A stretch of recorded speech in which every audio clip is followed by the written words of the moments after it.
Okay, another question is, there's a massive amount of debt in our system, all the way from the government down to the individuals. And vibrationally, what does this debt do to us? Will there be a day of reckoning, or will we just work out of it?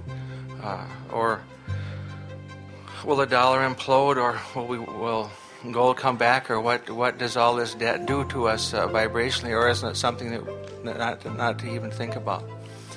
Well, because there are so many of you that are responding to it in different ways, there is a stability in your global economy. And of course, we would always encourage you not to worry about it, but if you are worried about it, then we would encourage you to try to find thoughts that are less worrisome in nature. And we'll talk about that specifically if it is something that is personal to you. To answer your question in general, oh, we like this answer so much we can hardly wait for Esther to spill it to you.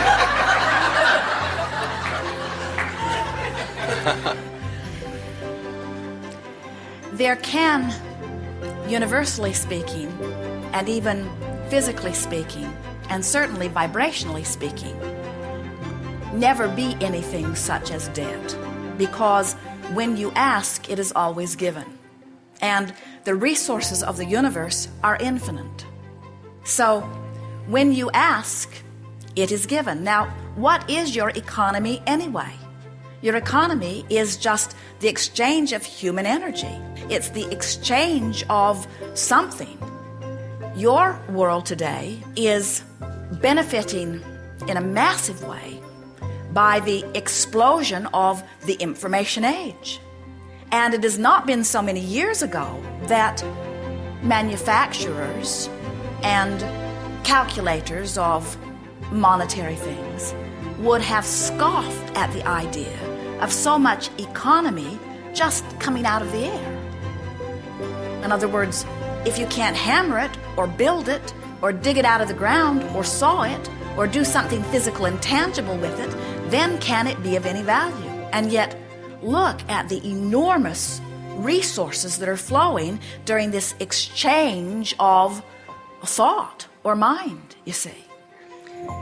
You have to take a long view at your planet in order to discover that the resources that you have just begun tapping are infinite. And therefore, there is not anywhere shortage other than in the individual mind who focuses upon lack and disallows their own. The economy today is not being affected by shortage of supplies. The economy today is being thwarted by resistance of masses who are feeling fear over terrorism, for example.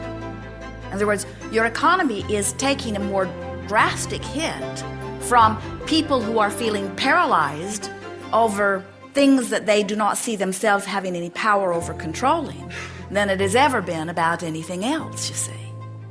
Your economy and your emotional state of being are directly tied, in the same way that your allowing of any well-being is tied to your allowance or resistance of the energy stream. So we think that you gave us the best answer within your question when you said, should we not think about it? Should we not worry about it? And we say, we would not give any attention to what anybody else is doing about anything. Those people who claim to be running your economy don't have a clue about the vitality of the energy of this planet. And the manipulation that they do is paltry in comparison with the mass consciousness desires that are out there pulsing and that are universally summoning. They're doing what everybody else does. They're just finding a way to get their piece of it, but it has nothing to do with any of the rest of you.